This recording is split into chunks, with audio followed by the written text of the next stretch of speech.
Sir Gawain and the Green Knight, a video essay by Courtney Morrison. Despite the fact that Sir Gawain and the Green Knight is a story about knighthood, it does not celebrate knights in the same ways other stories do.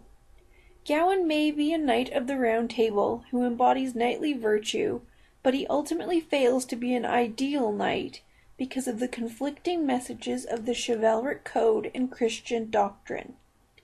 The question then becomes, why did the Gawain poet choose to portray Gawain as a failed knight instead of an ideal one? Before we dive into the text, it is important to outline what the chivalric code says. A knight must always serve the king in valor, live for honor and glory, remain faithful to God, refrain from offending people, obey those above him, speak the truth. These are the major components that make up the ideal knight. Let us see how well Gawain does at upholding these knightly virtues, shall we? The poem begins with a Christmas feast at Arthur's castle in Camelot. Everything is going wonderfully until a green knight barges into the castle and interrupts the festivities. The bizarre sight of a completely green man renders all of the bold and courageous knights immobile, and this includes Gawain. Following his entrance, the Green Knight offers a challenge to anyone courageous enough to try it, and when no one attempts, he insults the entire court. "What is this, Arthur's house, whose fame is so fair in far realms and wide?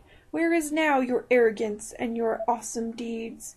Now are the revel and renown of the Round Table, for all cower and quake, and no cut felt."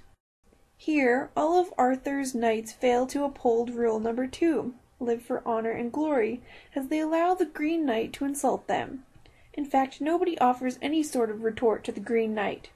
Instead, they just sit and wait for something to happen. Some bold and valiant knights, huh?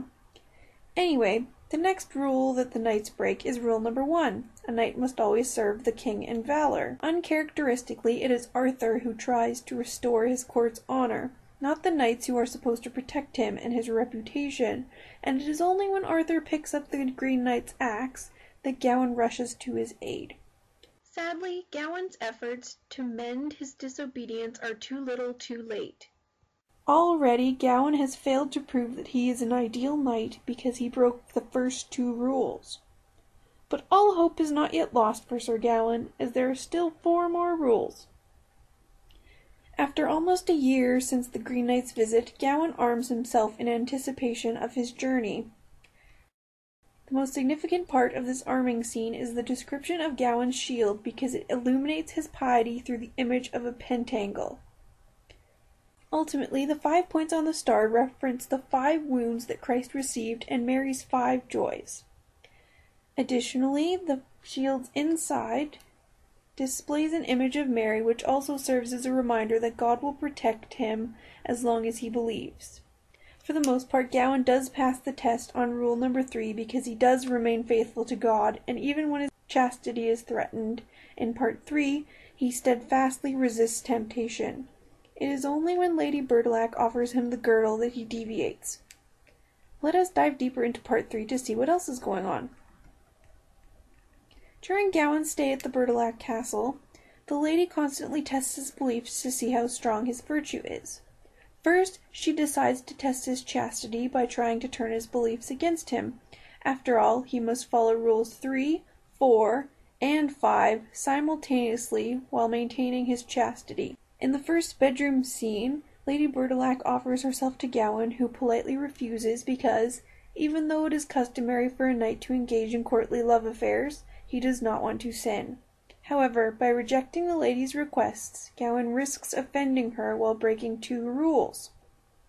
Gawain constantly finds himself walking a fine line between following the rules and deviating from them, which highlights how detrimental and frivolous they are. After all, how can one remain chaste if they are expected to have affairs? Lucky for him, though, he passed her test and upheld rules 3, 4, and 5 successfully. Regrettably, though, Gawain later breaks rules 3 and 6 when he accepts the lady's girdle. Before Gawain leaves the Bertilac castle, the lady attempts a final test by trying to obtain a love token from him, which fails.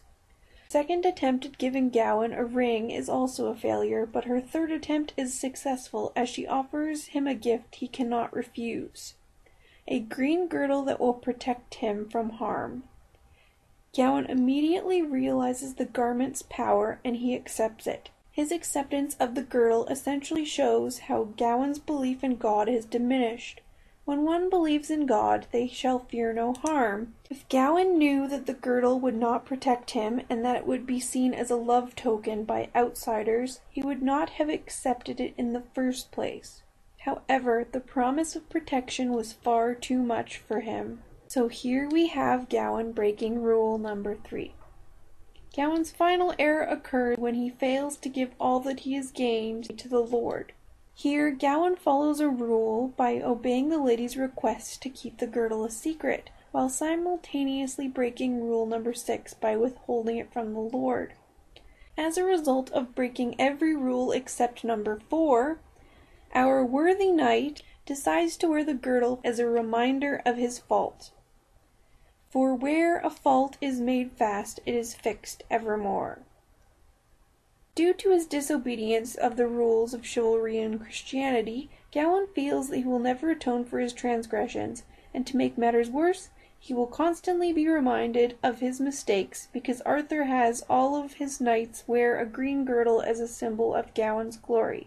It is not Gawain's fault that he broke nearly all of the rules of the chivalric code, because many of them are unachievable. Ultimately, by showing how difficult it is for Gawain to follow the rules, the poet highlights how impossible and impractical they are. After all, if Gawain the good knight could not follow the rules, how can any other knight hope to?